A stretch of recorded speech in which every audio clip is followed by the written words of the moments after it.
Hello everyone, my name is Steve and welcome back to American Steam Legacy. They say variety is the spice of life, and the steam era has certainly provided plenty of variety. In the 1860s and 1870s, Fairley, Mason, and Forney made their contributions to the variety of steam railroading in an ongoing effort to improve the performance of steam locomotives. Be it for better or worse, their efforts have given railroad historians plenty to talk about and debate. So coming up next, we'll take a look at a spicy little dish called the Mason Bogie on American Steam Legacy.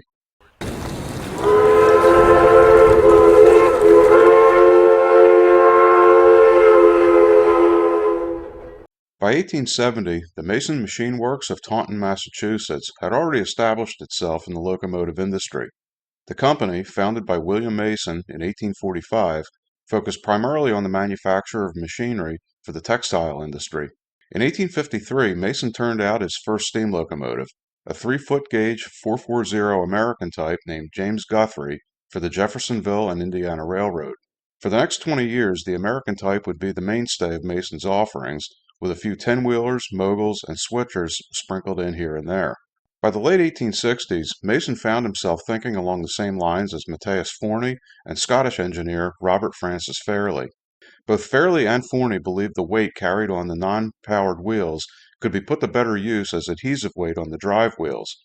While Forney's concept retained a non-powered truck, it was not a bogie locomotive since the drive wheels were attached directly to the frame. Fairley, on the other hand, took a different approach. In 1864, Fairley was granted a patent for a full adhesion locomotive that would become known as the Double Fairley.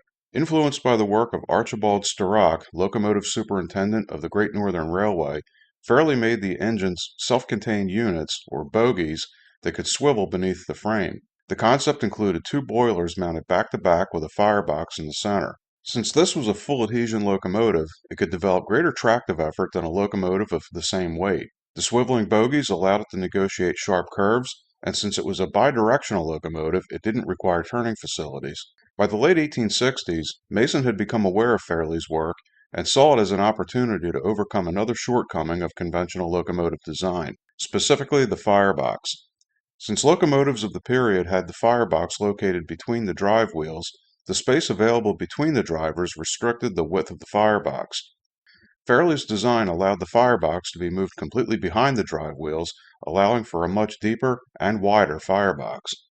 In 1869, Mason introduced the first of what would become known as Mason bogies.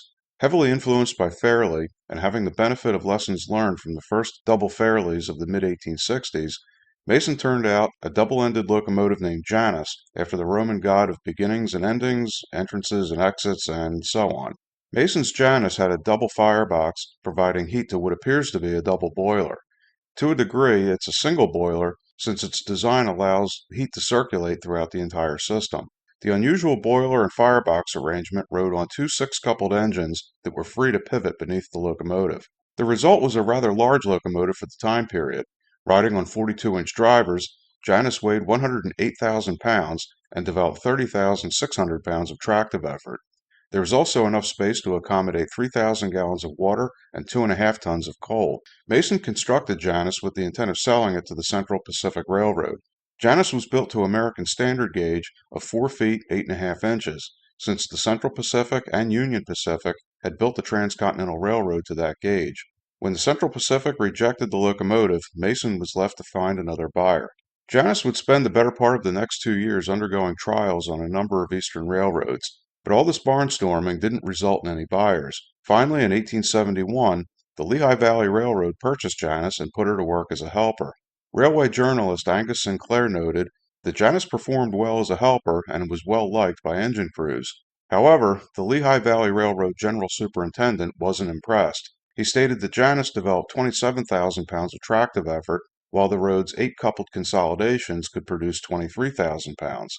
He also pointed out that the flexible steam induction pipe was prone to springing leaks and doubted if it could ever be kept tight. He went on to state that he could not recommend this locomotive to anyone. Incidentally, the individual making these comments was one Alexander Mitchell, the originator of the 280 consolidation. While some of his comments could be construed as Mitchell defending his own turf, the leak-prone induction pipe was a valid issue, an issue Mason would take steps to rectify. As for Janus, she would serve on the Lehigh Valley Railroad until being scrapped in 1877. Armed with his experience building Janus, be it for better or worse, Mason was ready to try his hand at another Bogie locomotive designed from across the pond. The single Fairley, as it became known, was a more conventional design in that it used a single boiler and firebox and only one engine bogie. The first single Fairley was designed and built by Irish civil engineer Alexander MacDonald of the Great Southern and Western Railway in 1869. Mason would follow 3 years later with his own single Fairley named Onward in 1872. From outward appearances, Onward looked like a four-coupled Forney, but there were substantial differences in the design and construction. In keeping with the bogie concept, the engine was a self-contained unit that swiveled on a kingpin. However, there was no frame under the front of the locomotive. The engine bogie was attached to the boiler by means of a cast-iron saddle that not only allowed the engine to articulate, but also contained a flexible joint in the induction pipe carrying steam to the cylinders. Since the exhaust pipe was allowed to move with the engine bogie, the base of the petticoat pipe was elongated, permitting the exhaust pipe to move side to side while still catching the steam coming through the exhaust nozzle. The tender rode on a swiveling four-wheel truck, and the tender's frame was bolted to the side of the firebox, which was suspended between the engine bogie and the trailing truck. While the boiler and firebox of conventional locomotives only had to withstand the operating temperature and pressure of the boiler, in this case they were structural. Mason realized early on that this method of construction was adequate for a locomotive of Onward size, being built to a 3-foot gauge and relatively light. The larger Mason bogies that would follow would be built on a frame spanning the kingpins of the engine bogie and the trailing truck. Onward was such a departure from the norm that an illustration of the locomotive was featured in the November 1871 issue of Railroad Gazette while it was still under construction and without a buyer. Many have speculated on why Mason built Onward to a 3-foot gauge. One camp suggests Mason was heavily influenced by Robert Fairley, a prominent proponent of narrow gauge, or built solely on speculation. The other suggests Mason intended to market it to the Denver and Rio Grande, since it was only one of a few narrow gauge railroads being built at that time. Whatever the case may be, Onward was purchased by American Forks Railroad, along with an order for a second locomotive, in 1872 to handle mineral freight from the mines of the Miller Mining Company in the American Fork Canyon in Utah. Prior to delivery, Onward was repainted and renamed American Fork No. 1. The locomotive initially made a positive first impression. American Forks was impressed with the tonnage the locomotive could handle on its nearly 6% grades, earning the little engine the nickname Infant Monster.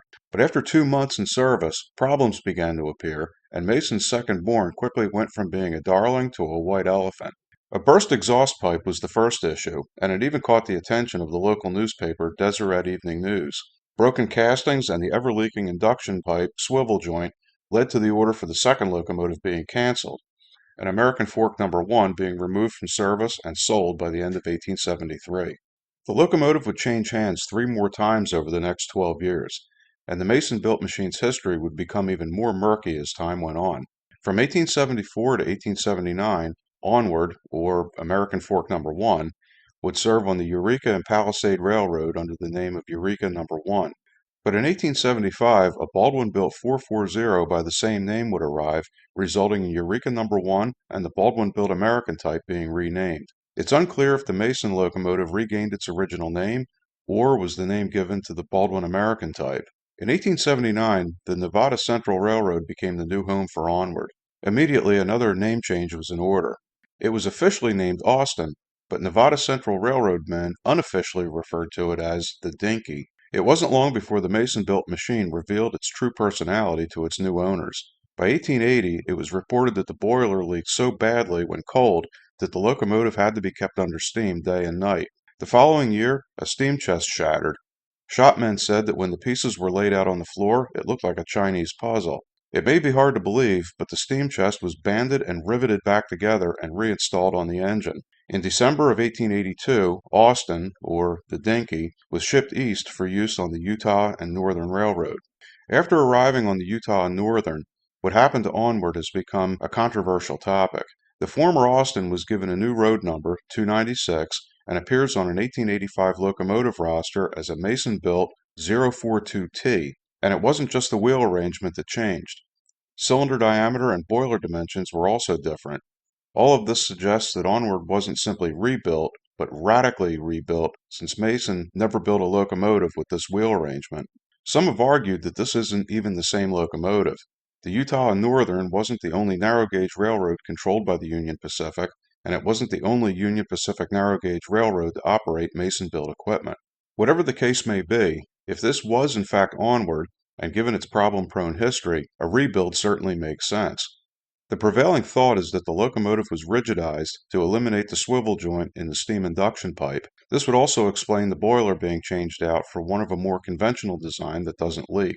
The cylinders being an inch larger in diameter suggests the steam chests were replaced as well, since it's highly unlikely that they would have bored out the steam chest that is now being held together with steel straps and rivets.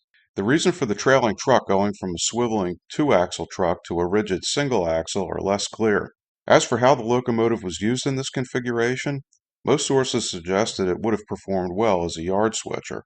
After American Forks canceled the order for Onward's twin, Mason went to work on improving the design. In August of 1873, the second locomotive, incorporating the design changes, was sold to the north and south of Georgia, then sold again to the Boston, Revere Beach, and Lynn Railroad. The only complaint was the ride quality, but it could reach a respectable speed of 15 miles per hour with 6 passenger cars in tow. The railroad would continue to order Mason bogies from other manufacturers even after Mason ceased production in 1890, bringing their total to 32. Early Mason bogies utilized Stephenson valve gear, but the design changes implemented by Mason forced a transition to Walschaerts valve gear by 1874. Mason would continue to improve the design of the steam pipe swivel joint as well as the hollow boiler saddle. From 1872 to 1890, 148 bogies would be produced in 8-wheel configurations. The majority of this production, 96 locomotives, would be built to narrow gauge, with 52 built to standard gauge. After Mason ceased production, copies were built by several other manufacturers, most notably the American Locomotive Company, or ALCO. In terms of overall production numbers, the Mason bogie ranks near the bottom in total units produced, and we would think there would be no survivors. Fortunately, this isn't the case. Greenville Village in Dearborn, Michigan, owns and operates the sole surviving Mason bogie. Calumet and Hecla Mining Company No. 3, named Torch Lake, built to American standard gauge in 1873, enjoys a second career pulling excursion trains on the Weiser Railroad. Torch Lake also holds the distinction of being the oldest operating locomotive in the United States.